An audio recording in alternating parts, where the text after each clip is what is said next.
one thing that's important to do is not project the answer you want and think you hear that, right? Because you can block your intuition when you're just focused on what you're hoping for, but to really get still, get quiet, and ask the question. I will wait until I feel an intuition or something as close to a feeling or a knowing as I can, and I will take a step in that direction. I think fear kills more dreams than like almost anything else. Self-doubt and fear, I think, kills more dreams than almost anything.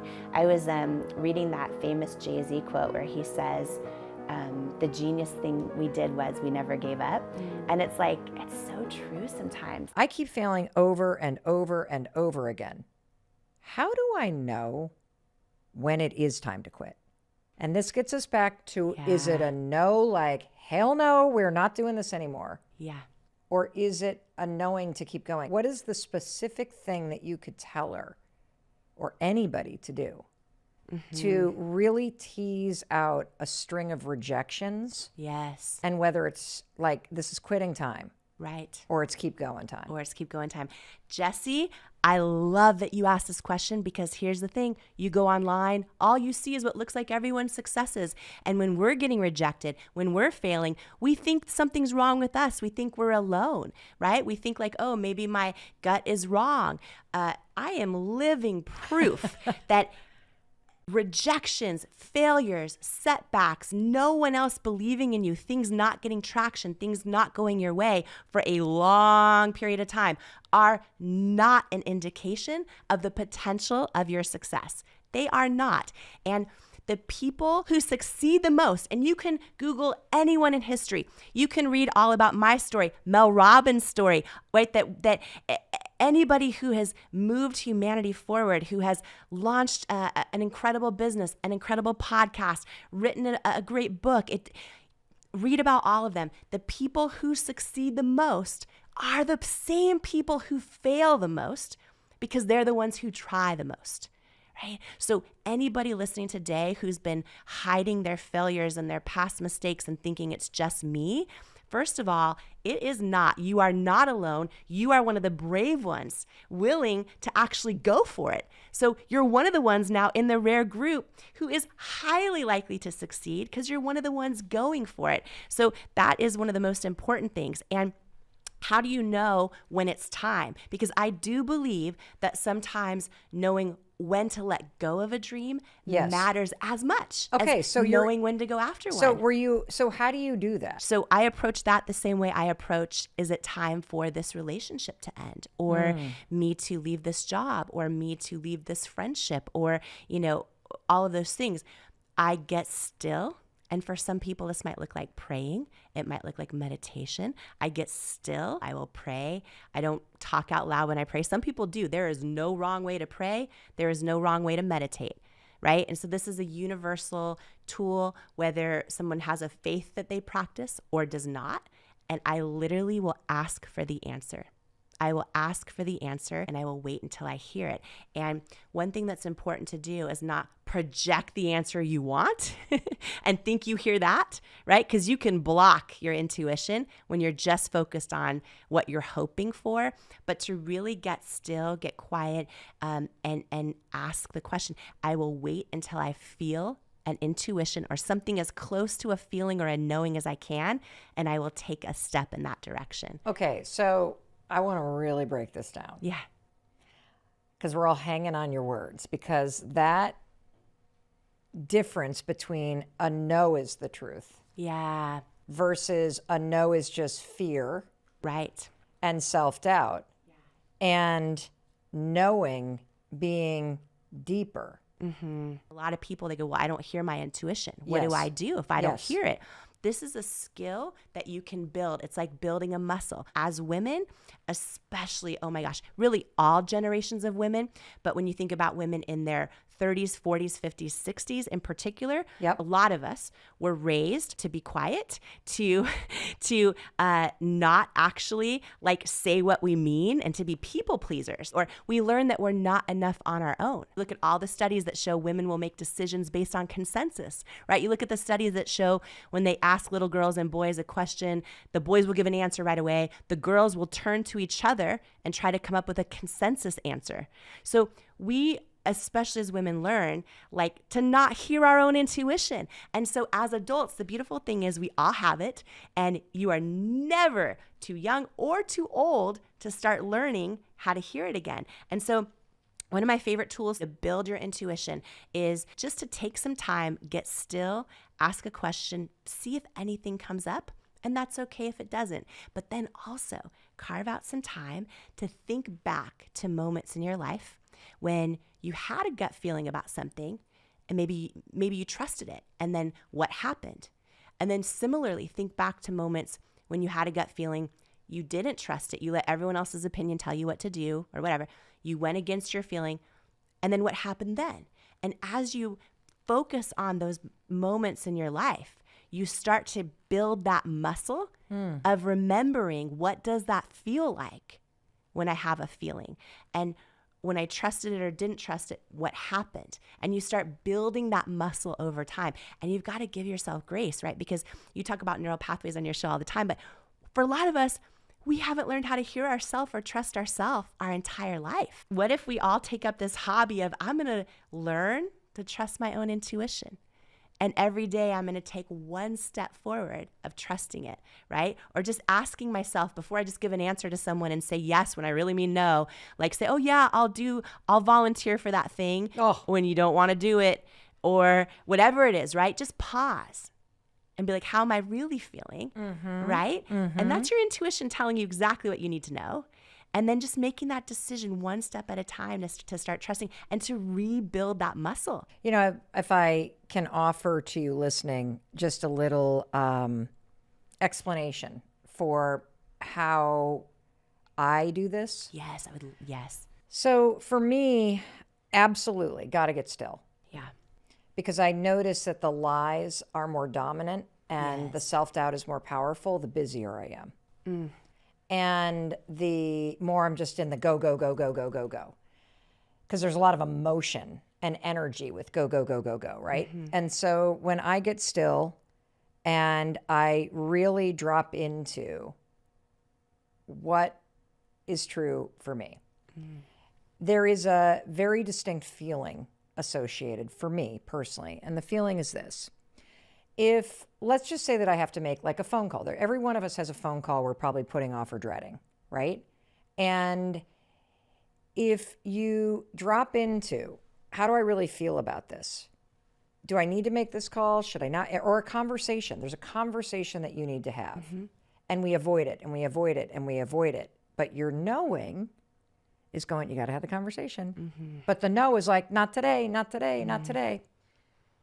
For me, I can drop into the knowing if I really try to feel the energy around doing it or not. So when I'm putting something off, even though it feels a little bit like a relief, I feel a part of me shrinking. There is something about the energy of that is depleting and constricting and small. And if I access the knowing, what is always true for me, even if it scares the daylights out of me, is that there is something more expansive and there is something through that experience that I know is going to expand or grow or free me up. And that's how I distinguish at a very deep level, okay, what is actually my knowing versus what is the no being driven by emotion or self-doubt or pattern or whatever. Isn't that so true, right? When we live like in alignment with our truth, you feel that expansion, that freedom, even it's like the thing you're dreading, you don't want to do it, but then you do it and you just feel that freedom. Whereas if you're letting your self-doubt take over, the thing telling you don't do it, that doesn't feel that same way. And I love how you described it. It feels constricted. And I just think of we think, oh, I'm going to, be who everyone else wants me to be, or dim my light to play it safe or to get love. It feels that same way. Dimming our light, not being who we truly are, can feel like the safe thing to do, but it feels constricted. But when we show up fully authentically, even if not everyone gets it, if we make that decision, I'm not crazy, I'm just first, right? You're going to feel what Mel just described, that expansiveness, because it's part of your knowing of who you're born to be, on this earth. And I love that. That's beautiful. All right, so let's talk about the gut then, because there's multiple things that you just said there that all you've led back to the gut. In hindsight, everyone listening and watching are going, well done for trusting your gut. But there are many times that, at least for me, I've trusted my gut and I was wrong. And I've learned my lesson, and then I move on.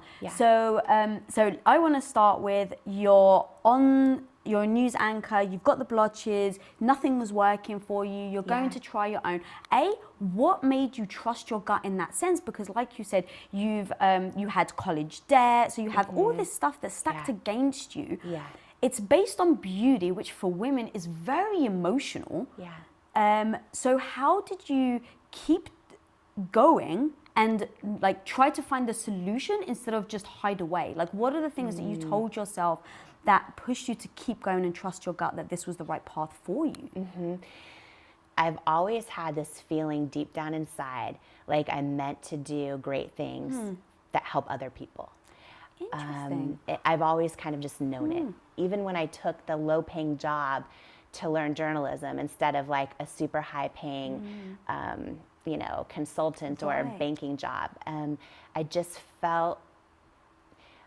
feel like if we get one life, I want to the day I die, which God willing, it's a long time in the future, I want to literally know there's nothing left in me that could have been used to help someone else. And you felt that even back when you were the news anchor? Wow. So, because I actually didn't feel like that. No? I do now. You do now, I feel like so you now, know it, right? That my feeling. purpose of all the failures that I've had, all the problems, all the health issues, my purpose now is to speak it so that it can help other people. And but it back, does. But back when I Thank you. started, it didn't. It was actually, if I can be so honest, it was out of pure ego. So when people told me you can't do it, you're not good enough to do it, you're dumb, you're stupid, what are you doing, you're not talented, I was just stubborn enough to say, I can do it. I'm going to prove them wrong. And it was out of stubbornness, not out of I want to share it with the world, that actually pushed me to then show myself what I was capable of. So you were driven by ego because you're I'm going to prove them wrong. Exactly. Then I realized, wow, I'm actually did do it, and I'm kind of capable. And so then it's well, if you're capable, what else can you do? And so that became the foundation of then, okay, maybe I have a superpower. So if I have a superpower now, how am I going to help others? So it kind of became a transition for me versus then just an initial from the beginning. So that's why it's really impressive that you felt that even before you had any validation that you can do it, or that you have the ability to do it. Yeah, I've always had that feeling. And it's funny that you say this. I've definitely done things for ego. I have definitely done things for ego. And most of the time when I do that, I regret it. It doesn't feel right? You know what I'm saying? And sometimes I do stuff on ego and it turns out great and whatever, but it's it doesn't compare to that feeling of knowing you're doing something bigger than yourself. I feel like when you spend the time to really think about your why and why you're doing it, why or how it's bigger than yourself, that will sustain you through so many hard times, right? Because just hearing some of what you're sharing, I'm having flashbacks even to so many of the hard times, even once we finally got yeses and finally we're on QVC and all of that. When you're putting in 100-hour weeks and when stuff doesn't go your way and all that, and when your why is bigger than yourself, it sometimes it's that's the only thing that gets you through those hard times and keeps you going. Because sometimes if it's just for ourselves or our own ego, it's not a strong enough why. When you are so burnt out and you feel defeated and you feel like self-doubt's entering your mind, it's money isn't a strong enough why, because you can go get another job and get money. You know what I mean? It's really peeling back the layers on what you're doing and really getting to that true why means so much to you. And for some people, it's, I'm going to change this generation of my family. Where I come from is not where I'm going. I'm not going to have my children go through what I went through, right? And that why is huge. It doesn't have to be a why to go change the outside world. It might be a why to change inside your own home. And sometimes just like not not giving up and just keeping going is the difference too in making it. You know what I mean? Oh, so how do you do that then when you're in a moment? So you've got your why, very strong why. You're going to impact women and how they feel about themselves. It's not just like you want to make them super glamorous. It's like you're going to change how they feel about themselves, and that can lead to so many incredible things: being a better mother, being a better wife, being a better employee, a better business owner, whatever it is. I think that can really lead to something. So you've got your strong why. Now you got your strong why, but you only have $1,000 left. Yes, I know. How is the why strong enough to get you through it? Or was there something else that you had to do to tell yourself, like, no, keep going? Because that's where people go like, all right, look, at some point, if something is failing, at some point you have to let it go. So two things. So for me, and this is so personal to everyone and to what they believe in. For me, faith is huge in my life, and I feel like I hear my faith through my gut feelings. You know, I really do. And there were nights where I was just like, is this what we're supposed to do? That combined with really freaking hard work and like, let's just keep it really real, because sometimes, and I don't know how we're going here to Denny's and all the really real stuff, but what I love about it is, you know, if any of your community has heard any of my story before, they've probably just heard the $1 billion fairy tale. And the real of it is, when we were under $1,000, we were trying to get SBA loans from anyone that would give one. No one would give one, and they shouldn't have, because it's like, you know, you're trying to show a business plan for projected sales when you don't even have any. You know, we were doing 2 to 3 orders a day on our website, but you know what? It's a choice. I chose, instead of having a job that paid me a salary, I chose to be an entrepreneur. And it's like, okay, but you got to hustle, and you got to, you know, sometimes that's what you have to just do. Because you didn't take like a day off, right? You guys, you and your husband worked like 100-hour work week, 7 days a week for 10 years. For 10 years. And I think it, like you said, it's important to stress that. You freaking busted your ass. Yeah, we did. And it was like when we got down to $1,000, we went and spent part of it on IKEA desks to put in the living room, because we had an in-person office tour with California Bank and Trust, which was the last bank that was going to consider giving us an SBA loan. And but that, you know, we got the last person said yes on the SBA loan, which kept us alive a little bit longer. We were still only doing the 2 to 3 orders a day from our website, and right around that time we got a first yes finally for QVC, but we had one shot and only 10 minutes. And you'd been going after QVC for a long time, going right? after him for a long time, and always hearing no. I remember, oh my gosh, like the number of no's from everybody. And so there is a guy named Alan Burke who was like the head of beauty at QVC, and he got all of those like really high-end department store beauty brands to really want to go on QVC and all the designer brands. And so he was the head of all of it. And I remember one day I finally got, I think it was a call from his assistant saying he wants to have a call with you. He's reviewed your product. And I like thought this was going to be our big break. And he was very quick, and he said, I reviewed your product with our buyers, and you're not the right fit for QVC. I'm sorry, and I wish you the best of luck.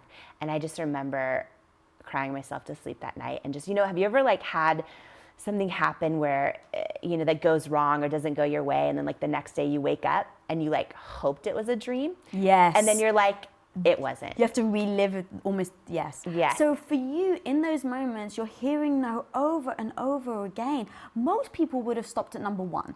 Yeah. A lot of people would have stopped at number 2. Majority would have stopped at number 3. You kept going. This was like years and years and years of you like hounding Sephora and QVC. And so what is it? Is it just your innate ability to get back up? Or did you have to coach yourself in your mind to say, no, you believe in this, remember your why? Like, what does it actually look like? Both. I feel like when I look back on things, and this is what I love, it's like even if you're in a space right now in your life where you're like, this isn't where I want to be, I would just trust it, because I look back at like when I was a news anchor, I would get emails that were so mean, like, are you pregnant? Are you, right? I had a news director at one of my jobs that would just tear me to shreds, appearance-wise, stuff like that. And I really feel like it helped me get really strong, so that rejection started to hurt a little less, but it still hurts. But resiliency is like the most important skill, I think. I think what's tricky is going, okay, am I putting good money after bad, right? Which is like a famous saying, meaning, does every sign tell me this is a bad idea, and do I keep wasting my time and money? You know what I mean? That's the hardest thing to know, especially when you're building your business. And for me, the deciding factor for me was praying about it and realizing that I needed to keep my faith bigger than my fear, because I just felt in my gut what I was doing mattered and it was needed. I think fear kills more dreams than like almost anything else. Self-doubt and fear, I think, kills more dreams than almost anything. I was reading that famous Jay-Z quote where he says, the genius thing we did was we never gave up. And it's like, it's so true sometimes. And what's crazy is I would have saved myself so many nights of crying myself to sleep had I known what I know now, which is just that if you're doing something novel or that's different, that hasn't been done before, of course, all these people that are experts aren't going to get it right away, because it's never been done before. So there's no proof out there that tells them, oh yeah, this is a good idea, or oh yeah, this is going to succeed in your stores, or, you know, it's never been done before. So I shouldn't have been surprised that all these people that I thought were like, you know, they would know if, you know, they're going to see our product and like love it right away.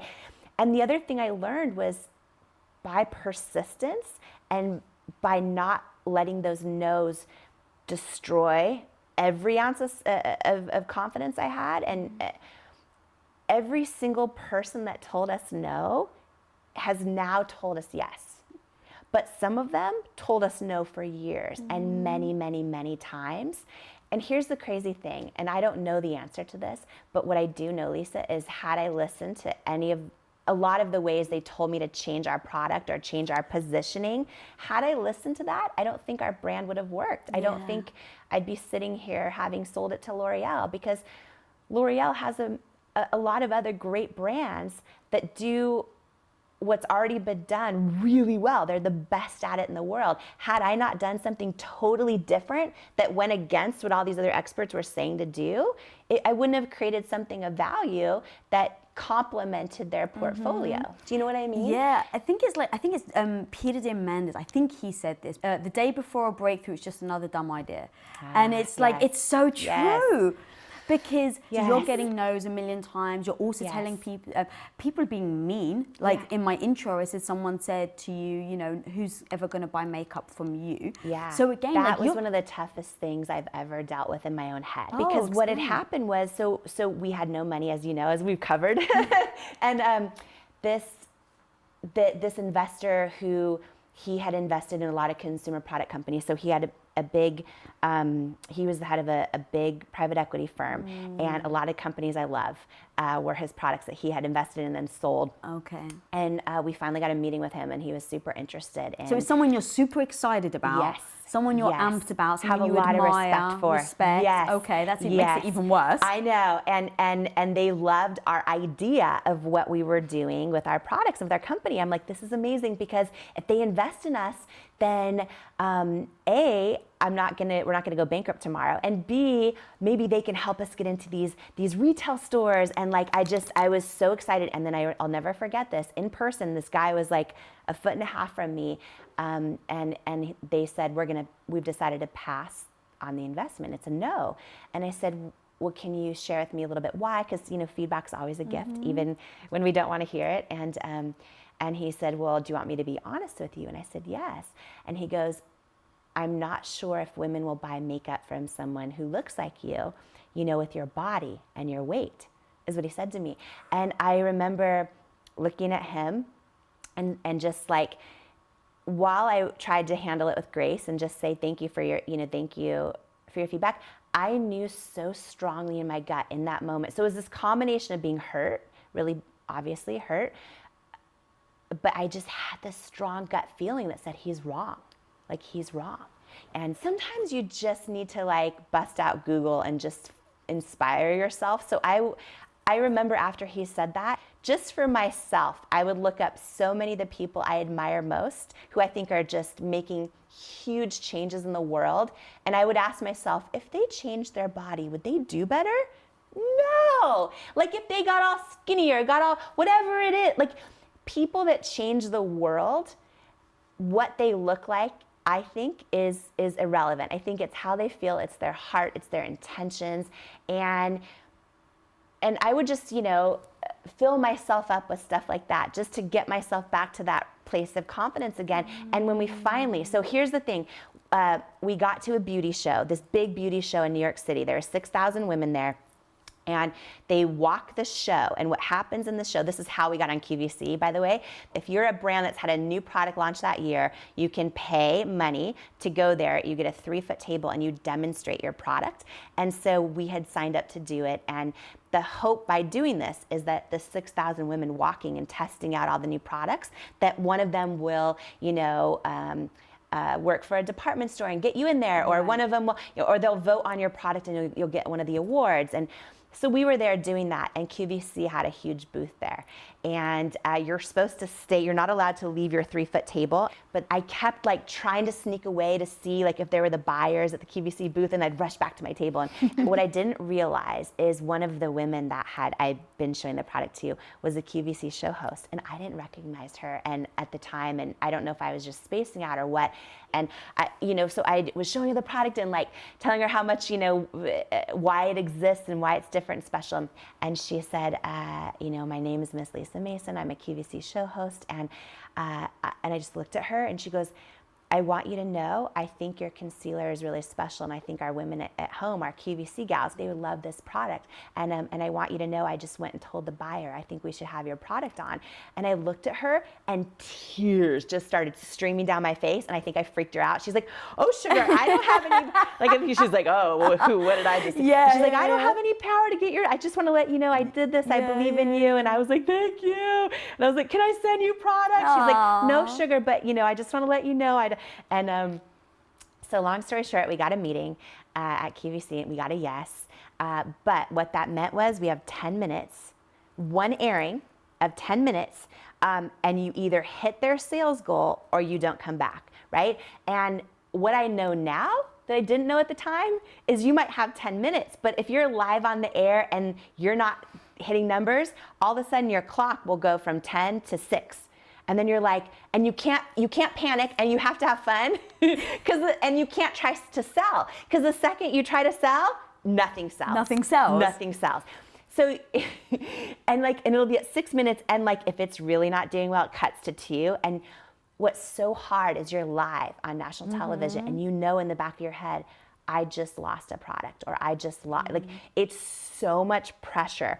Thankfully, I didn't know that part in the first airing, but what I did know was we had 10 minutes and we had to hit a sales target or never come back. And we needed to sell over 6,000 units of our concealer in that 10-minute window. And I just felt like, okay, if women can see this live on television, how it works, and they can see how it will, change their lives, I can show it live on TV. And I just felt like this is it. And then here's where this appearance stuff resurfaced, right?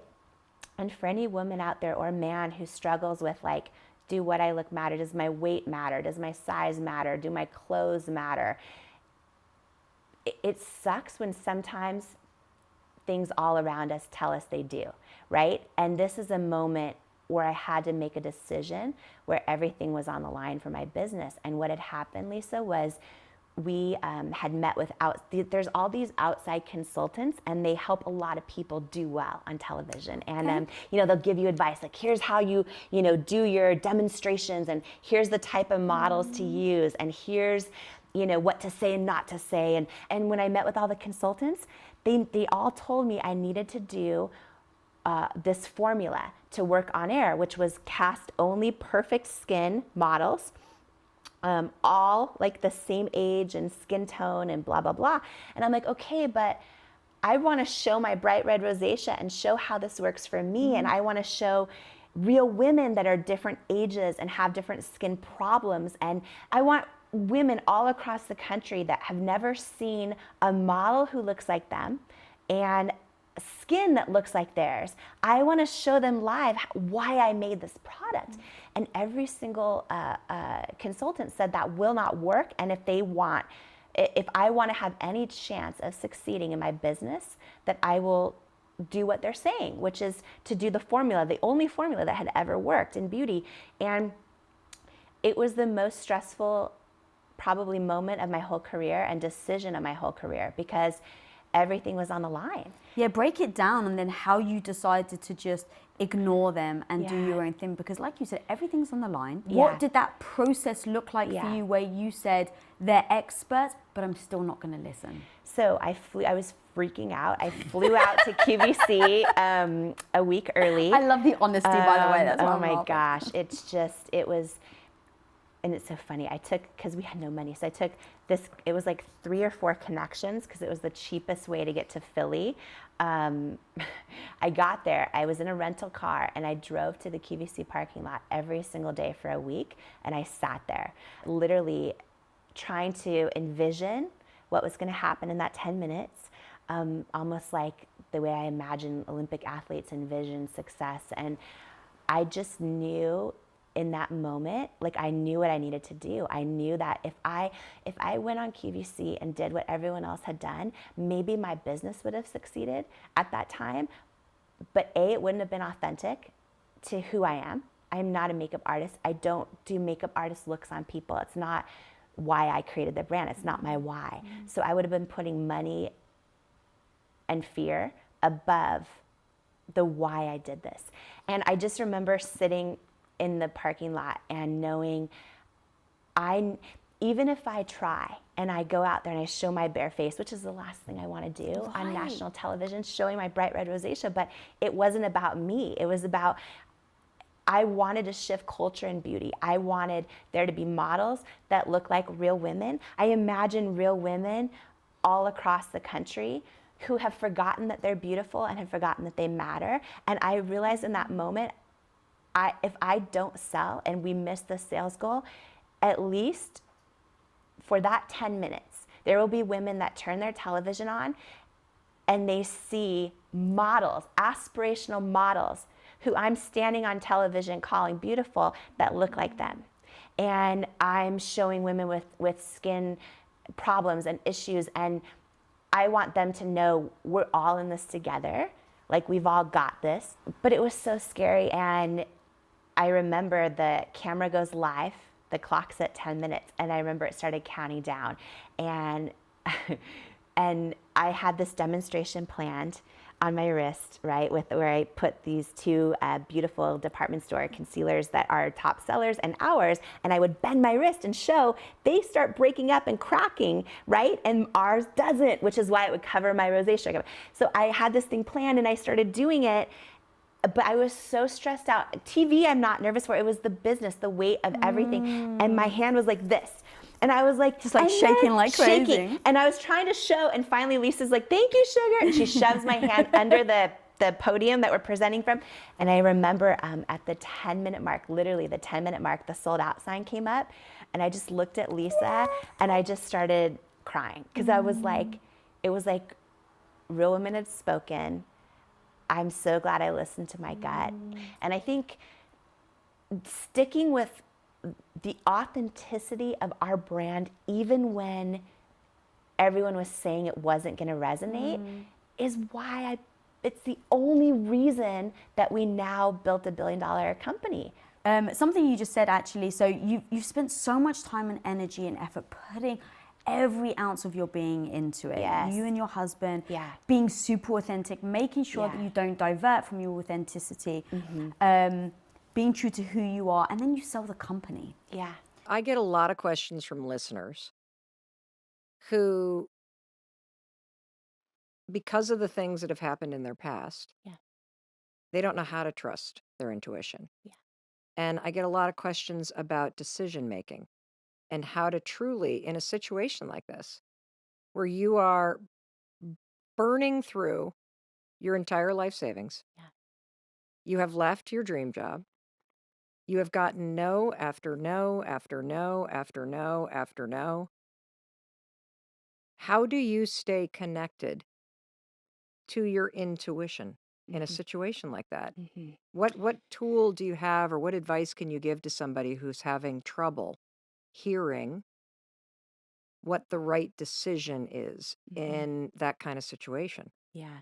So I think that intuition is like a muscle that we build Mhm. over time. And I think it's a lifelong journey that, to really learning how to hear it and to trust it. And one of the greatest tools I think is to go back, think back to times in your life where maybe you had this gut feeling to do something and everyone around you said, don't do it. So you listen to them, you didn't trust yourself, and then think about what happened. Right. And then similarly, go back to a time where everyone was like, oh, no way, no way. And you're like, but I love him. I don't think he's lying. I think his phone really did break 5 times every weekend. He didn't disappear his phone. Like, right. Think about like that situation when everyone was telling you something and you didn't listen, or even your gut was telling you, right? And you didn't listen. And you think back to those times and you start to develop pattern recognition Mm. of how it felt in moments in your life when you trusted yourself or didn't, and what happened. And you get better attuned to what that feels like. So, What does it feel like for you in both feel, situations? Like, can you describe what it feels like for you when you're like, yep, no, that's a no? And what yes. does it feel like for you when you're like, I'm sticking with this? Yeah. Often it's the tiniest of feelings in my gut, right? Some people describe it as like a still small voice. I pray about it. I ask God to give me the answers and I try to live the answers. Do you feel the answers that God gives you? Like, is that what happens for you when you do this? Like right now, when I look at you, right? Yeah. Like I know you're a beautiful soul, right? I just know it. You know it. You feel it. Like I feel like you have good, like you're good. You know what I mean? It's a Yeah. feeling, right? And we get these feelings, but so much around us is so loud. Hmm. And we just learn over time. And by the way, not to go, this could be a whole other episode, but especially as women from the time we're young, we learn not to trust ourselves. We walk in to our parents fighting and we go, is everything okay? They're like, everything's great. Everything's great, right? To protect us, we start to learn to You're like, doubt ourselves. baloney. Yep. Right? But Uh-huh. or, especially as young girls, you learn to make decisions by consensus Mm. often with your friends, Or and you making other people happy. making other people happy. People pleasing. We're rewarded for pleasing everyone else and almost ignoring what we feel. So if you're someone who's an adult right now going, I don't even know how to hear my own gut or trust myself. That's why we've been trained out of learning how to do it, right? So it takes intentionality and really deciding, oh, you know what? I'm going to put in some time, even if it's 5 minutes a day, just to thinking about moments in my life where I trusted myself, where I didn't. And if you don't remember any of them, start now. You know what you just inspired me to think about? Hmm. I don't even know if it's possible to do this, but imagine if you could go through the rest of today and only make decisions that align with what you truly want. If you Yes. don't want to go to that party tonight, don't go. If a friend asks you something and you feel obligated out of guilt to lend them that thing, don't actually lend them the thing. Yeah. Eat what you want to eat tonight for dinner. Don't just go to wherever your friends want to go. Like, I think that would be a real eye opening experiment if you were to do that. And you start building that muscle, right? And the more you do that, some people don't even pay attention to what they actually want to eat for dinner. They're just like, what sounds good to everyone? But to your point, when you start paying Hmm. attention, then you also start building that knowing of hearing your own knowing. Do you think it's possible to discover your unique purpose in life if you are not connected and listening to your intention and intuition? I mean, And your own intuition. Here's how I think I think it's way more likely and you're going to actually discover more than one purpose often if you're really tuned in to your intuition and you're intentional about it. But what I'll say for someone who feels like they can't hear their gut, but they still want to find their purpose, a friend of mine, Rory Vaden, says that you're best positioned to serve the person you once were, right? Trent Shelton, our friend, says one day the things you're going through right now will be the things you made it through. Yeah. And what I would say to someone listening right now is look at something in the past that has broken your heart, that has caused you grief, that has been something that you care deeply about, whether it's positive or negative, that you've gone through, something you care deeply about, or maybe pain you've gone through, something you have made it through.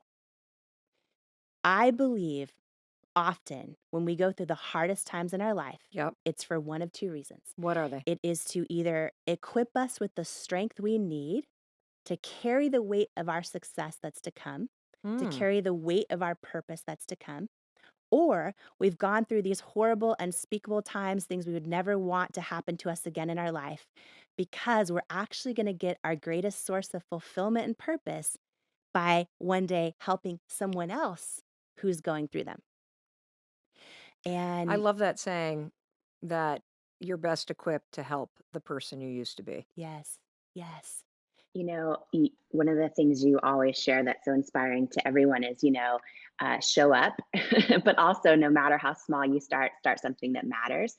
Yeah. And, the truth is when we started this morning show, I think it was the day of, I remember, or the day before, I remember saying to you, Brendan, you know, maybe I don't even know if we'll like it. It may not even be fun. I don't even know how it'll go. We've never done this, right? And wow, 25 shows later, the most incredible human beings on the planet are in this community right now, live, sharing this experience with us on Facebook and Instagram, and I'm just so grateful and excited about how it's just become this boost of joy and inspiration, and how all together as a community we're really like setting our day up for success. We're setting our day up with inspiration and growth and gratitude and frameworks and nonsense sometimes, but really great content other times. And I'm just really grateful.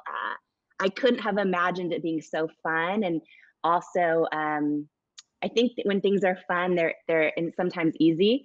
You know what I mean? And it's just because Smooth. of the community. Yeah. And by the way, tag somebody, anybody who you think, could use a boost of inspiration in their life, and joy and belief and confidence and growth, and just maybe needs this in their life. Maybe they're, having a hard time, which who isn't this past year, right? So tag your friends or anyone that you think would love to be part of this with you and with us every morning, and just join us in the Growth Day Morning Show. It's free, it's live, Monday through Friday, 7:30 in the morning Pacific time.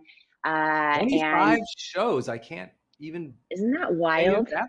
Feels like we just started. I mean, I don't know. Does anyone feel like New Year's was 7 years ago? Sometimes I'm like, anyone? I mean, was New Year's a short while ago or a long while ago? I would love to see comments. Was New Year's a short time ago or a long time ago? I would love to gauge like how people are experiencing the year right now, because in some ways, Jamie and I are in this group. I have this group of we're in Growth Day, obviously, and we're Growth Day teachers and coaches, and we have this a group of our friends that we are always together with. And I got this notification on my phone where it shows you like all these photos of a year ago. And a year ago, we were, we just finished a big event. Jamie spoke at it, I think, and then we did. We had our mastermind. That's what it was. And anyway, I saw these pictures and I looked at them. That feels so long ago. But then at the same time, when I think of all the things that happened in the last year, it's also like a short. I don't know. It's such a weird time bender right now. I don't know if anyone experiences that, but it's been super strange. I think just one call out about that, and this is again going back to focus and who needs you on your A game.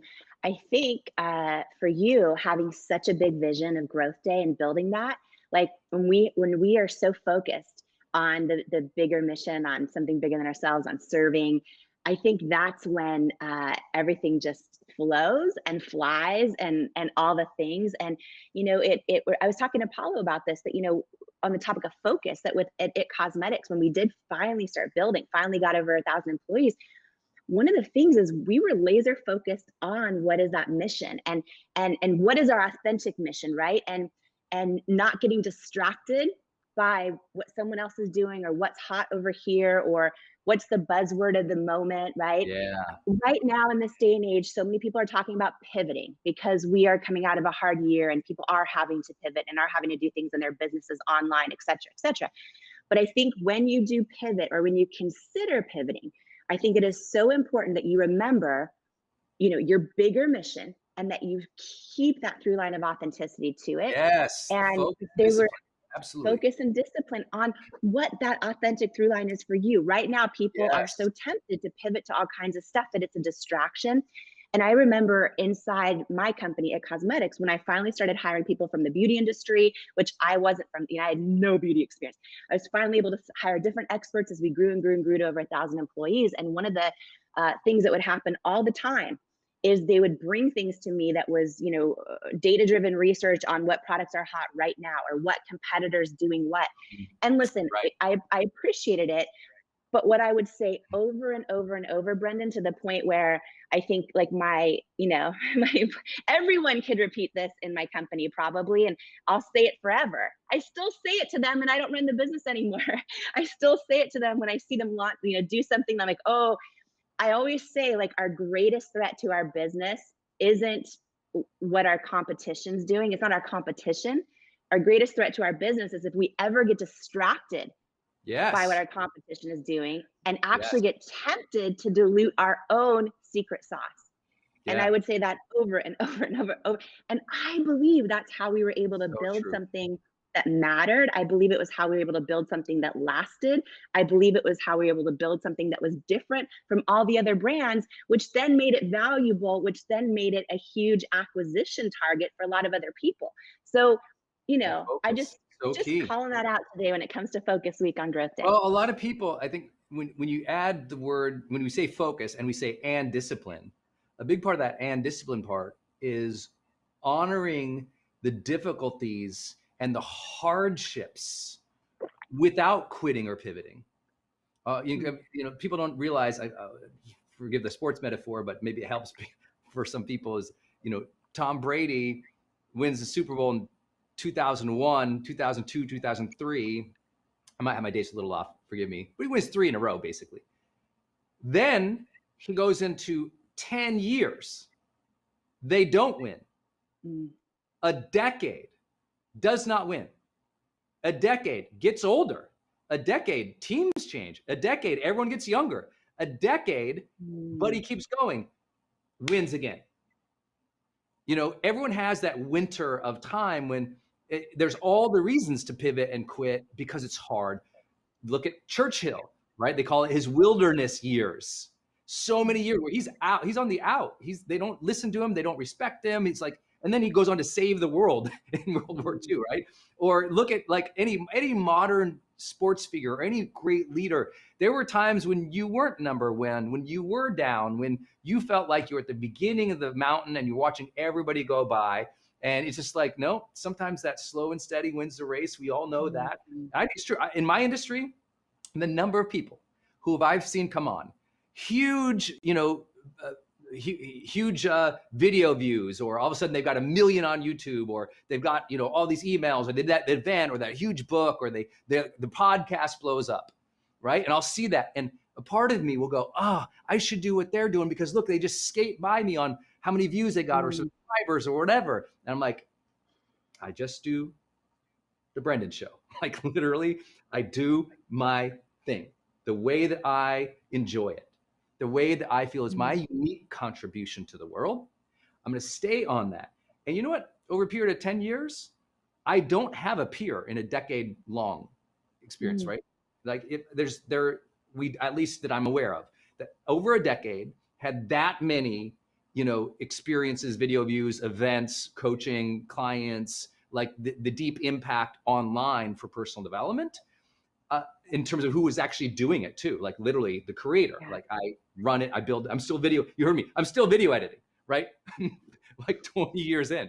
So Yeah. I think it's important, and I don't say that to be braggadocious. I go, I'm actually slow and steady. I just focus. I show up, I do my thing, and I don't worry about everybody else with all the gimmicks and all the things. And also, when people pass me and they have those spikes, I'm like, that's awesome.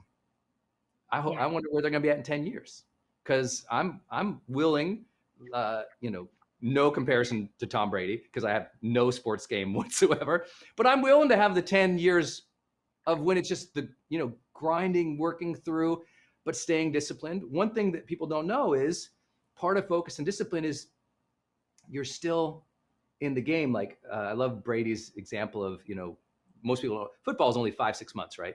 And so his off season isn't entirely different in his routines as his on season, because he's always in training. You're always in training. You're always in motion. So just stay in the game a little bit longer. Many of you, you're so close to having the breakthrough in your business or in your sales, in your marriage or in your health, in your finance. Just because it's hard doesn't mean you should quit. Yeah, the breakthrough or the comeback.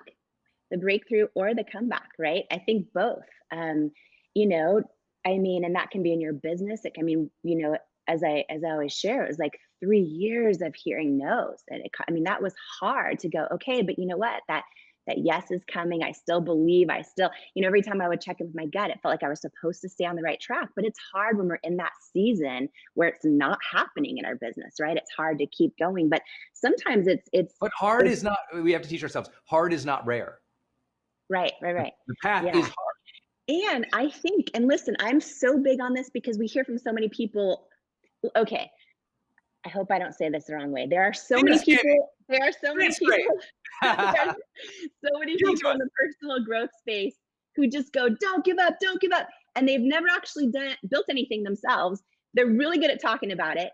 Yes. But I don't believe the victory is not giving up. I believe the victory is checking in with your knowing and going, is this the dream I'm supposed to keep going after? Yes. When I thought I was in my dream job, I always wanted to host a talk show. My whole life growing up, I watched Oprah, and I was eventually in my dream job. And I had this knowing I was supposed to launch a cosmetics, and I knew nothing about it. And I had this big realization that sometimes knowing when to let go of a dream is as important as knowing when to go after one. Absolutely. And I trusted my gut. But had I kept that whole never quit, as though that's the failure, I would have actually failed, because I would have stayed somewhere I wasn't supposed to be. So I don't know. Don't even get me started on this whole thing. One thing I was going to say though, really fast. Oh, no, you're right. I think that's so key. Yeah. That's the whole thing. That's the entire thing. Like focus and discipline doesn't matter if you're doing it for the wrong ends, or you're doing it in a way where the means make you miserable. Everyone said, what should I be focused and disciplined about? I'm like, your experience of the day. Yeah. Because you're not your tasks. You're not, like, focus and discipline isn't about the outcome. It's not about the status. It's not about the external reward. It's a way of being true to yourself. And it's a way of knowing the difference between what's authentic and real to you and important to you, and what is distraction or what is inauthentic. Yeah. Right? A lot of people willingly, with great focus and discipline, march on the inauthentic path for years and decades. That is not the right focus and discipline we're talking about. We are talking about you climbing your mountain. We are talking about you finding your inner joy and cultivating that. What is that unique thing that brings your passions and interests into alignment? That unique thing that it's like, oh, that feels right, even if it's hard. Yeah. That feels right, even if I have no idea how to do it most of my life. Yeah, no, that's so good. I think that's so important to call that out. And I think when you talk about, going over a decade in this and not getting distracted or tempted to change what you're doing or how you're doing it just because someone popped up with 1 million followers here, it's whatever. It's like, because first book came out 20 years ago this 20 year. years ago. Amazing. So but you stay authentic. 20 years and full time since 2005 or 6. Yeah. So it's like 14, this is 15 years when we stay authentic, Same day, though, every day. It's like on Groundhog's Day. If you were in Brendan's yeah. world, you're like, man, that guy, he just keeps going. It's so Same 15 years. smoothie in a blender, same everything. I'm still here. I am teaching 15 years later. Yeah. Right? So it's like, Yeah. that's my thing. I love to teach. Yeah. And just one thought, because I know we're almost out of time today, is like, listen, when I look back at, all the people that lasted and built a brand that lasted, because I've now had the blessing of meeting tens of thousands of entrepreneurs and going on air with them at QVC for 10 years. And the ones that lasted, which is very few, the ones that built something that lasted and mattered, are literally not the smartest, not even the hardest working, not the anything. It's the ones that showed up authentically on air and the same they were in the green room, for better or worse, right? And I talk about that a lot because I think Love that's the way to not burn out, is to Yeah. just freaking show up authentically. You're not then worried about having to conform or this or that, or get distracted by who has this or who. It's like when I see you talk about the last 20 years, right? And talk about how you've like of course it's consistent and focus and discipline, but it's also just authentic to you. Like you haven't done anything similar to what anyone else is doing in the personal growth space ever. It's like you just keep, it's like, and I think that's the beauty. And I think, when we embrace that lesson and we realize like, oh, if I just fully show up with my own thing, like in my example, it didn't take off for at least 3 years, right? So I could have thought, oh, this is so slow. I have no money. Maybe my gut is wrong. Maybe I need to change who I am or what my mission is. Yeah. But the biggest victory isn't the outcome, right? It's sticking true to your own authentic, your own authentic mission. And I believe that's, one of the biggest reasons we were able to build a company that lasted, that mattered, that made a difference in that space, and it continues to every day.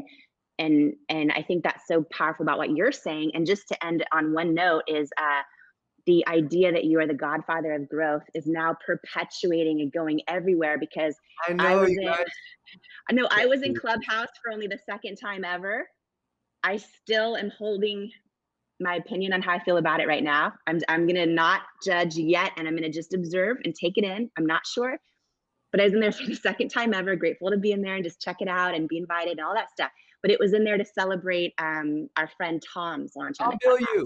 Right? I hope you guys follow Tom Bilyeu. He's on top. Yes, with me too. I love him. I love Lisa. I love Lisa. Sometimes she and I just leave each other audio texts, and I'm just like, my mood. And same with Jenna Kutcher. So many. Oh my gosh. Okay, but anyways, in the Clubhouse, everywhere, boom, boom, boom. Everyone's talking into it. Brendan Burchard, godfather of growth. Brendan Burchard, godfather. Going on and on and on and on and on.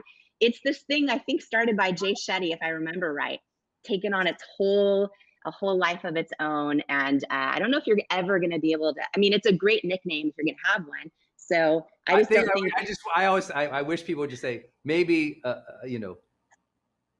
I led some personal development on the internet years, right? I think that's really more humbly the truth is, like, I don't think so. I was just in the personal development space from 2000, the last 20 years. I had this amazing opportunity because I was early into the technology and early into online education.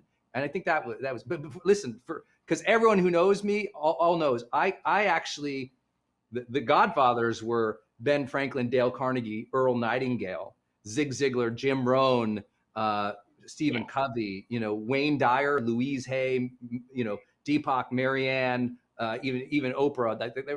They were like, we were all built on them. And then Marcus Aurelius, Aristotle, we're built on those people. I just happened to show up when the internet was there and tried to teach on the internet. And that was early. That was the thing.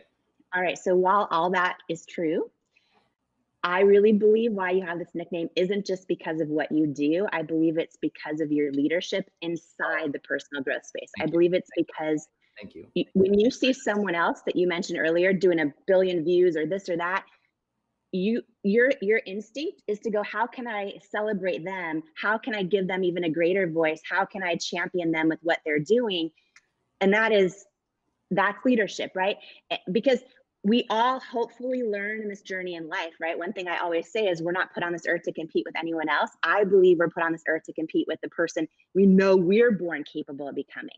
And when we embrace that, it's so freeing, and you fully embrace that. That's why I believe you have the nickname, because all of these other huge thought leaders in the personal growth space, you continue to help them all with their own stuff, and no one sees that behind the scenes. You do it all behind the scenes. So then I'll just broadcast it on the morning show because that's what friends are for. But that is why I believe you have that nickname. That was amazing. But now, are you ready to get into the weeds on this idea?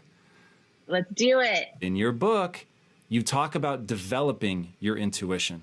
How do people develop their intuition so that when they need to turn to it and they learn to be still and listen to it, that it actually gives them good advice? Yeah. The very first step is to pay attention, right? Listen, we are so busy in our lives right now. And so many of us with all the stuff going on with the pandemic, with this, with that, with our job, and then frankly, at the end of some days, all I want to do is scroll Instagram or like yesterday, eat candy hearts for Valentine's Day. Like, you know what I'm saying? I don't want to like actually put in the work, but I believe that it's so important. Like if someone's going to do anything and you hear so much about morning routine or this or that or whatever, taking 5 minutes a day and just starting building that muscle. And at first it may make no sense, right? Especially because so many people are out of practice, but literally getting still, even if you have to just go sit in a closet, leave your phone out, just go sit in a closet and just see what you think. And can you hear your own truth? And another thing I would say, just as a real fundamental level, is to look back at your past, because I believe it's something we build over time if we pay attention, right? And I can say that most of my mistakes I've made when I look back is because I didn't trust my own gut and I trusted my mind instead. And my mind was able to say, oh, these are all the experts. They're experts for a reason. They're touted visionaries, and they're telling you to change this about your product packaging, or they're telling you to do this about, and they have a proven track record and you don't. So even though, Jamie, you have some gut feeling, like my mind won. And when that's happened, those are some of my biggest mistakes. And I think looking back on that's important, just to like break it down at a real fundamental level. So many of us have dated the person we know is not right for us. You know what I mean? But we know, right? And I can think of times where I was dating a guy who I was so into, and like his phone broke and he disappeared. And I knew he's lying. I knew it, but I didn't want to know it. Right? So what happens? I'm like, oh, well, it's only the first time it's ever happened. Maybe he's telling the truth. Maybe all the things, right? I know he's sketchy. I know he's lying, right? But sometimes we know, and this is such a basic example, and we just choose to not to talk ourselves out of it anyway, right? And I think that every human being can really actually just put in a little time thinking about different moments in their life and actually start to remember, like, did I have a gut feeling about this at the time or did I not? Or, was there a time I listened to that inner knowing and I was right? And we start thinking about those times, and it starts to build up our own trust in ourselves over time. And for me, this was a huge way that I was able to keep going. You mentioned one thing that I remember, Tom, after, we were a couple years into our business, and I had been sending our product out to all the retailers and saying, hey, I want to show models that actually have skin challenges like I do. And that had never been done before, right? And I wanted to do all these things. And they were all telling me no, and it's not the right fit. And I knew my product was really good. I learned the hard lesson a lot of entrepreneurs learn, that you can have a great product or a great course or a great service but that's not enough. Like, people have to know it exists, right? And when you have no money and no ad budget, that's really hard. And this is 2008, 2009, 2010. YouTube wasn't huge yet. So no one had gone out there and said, oh, instead of overly photoshopped, perfect skin models, let's show real people with real skin challenges and all ages and sizes and skin tones. And that's what I had this vision for, because that's what I was, and we created a product that was so good. And then after all these rejections from all the department stores, all the beauty stores saying, no, thank you, it's a pass, your product will never sell. Those kind of images don't work. I had one store tell me women will only buy from an aspirational image of beauty they'll never be able to look like. If they can actually look that way, they won't buy it. And it was just like over and over and over rejection. And I'll never forget this one moment, just to share as an example, because it helped me develop my intuition muscle so strongly. But we had gotten an inbound call from a potential investor, and they were a really well-known private equity company, and they invested in a lot of consumer products in the grocery stores, like household names that we buy. They loved our product, and so we started taking meetings with them, and I was so freaking excited because I felt like, oh my gosh, if they invest in us, then maybe they'll use their leverage to get us into these retailers, and also I won't go bankrupt, and all those things. And there's that. And so we did meetings. We started the diligence phase. We presented product pipelines, all that stuff. And it got down to the last meeting, and my husband and I flew there for the meeting. And it was the head guy. He was standing about 3 feet from me. And I thought it was going to be like the best day of my life, right? And I'll never forget, he was 3 feet away, and he says to me, I just don't think women, well, he said it's a no, we're going to pass on investing in IT Cosmetics. And like, I'd heard no thousands of times, right? So I'm like devastated, but I'm like, okay, can you share why? You know, because feedback is usually a gift. And he says, do you want me to be really honest with you? And I said, yes. And he literally was 3 feet from me, and he said, I just don't think women will buy makeup from someone who looks like you with your body and your weight. And I remember when he said that to me, a bunch of things happened. The first thing was I remember feeling like my whole body fled with like a lifetime of body issues, body doubt and self-doubt. And I felt all that. So it kind of felt like I was staring my own fear straight in the eye, talking to him. I never felt anger toward him. I felt hurt and crushed. But I also got this feeling. I'll never forget this, Tom. I'll never forget this the rest of my life. I got this feeling, like literally in my gut, like a knowing he's wrong. Even though I was still doubting myself, even though I had dealt with like a lifetime of body doubt, I got this feeling he's wrong. And I remember that feeling because I remember then for a few years wondering, like, am I right or is he right? I would still doubt myself, right?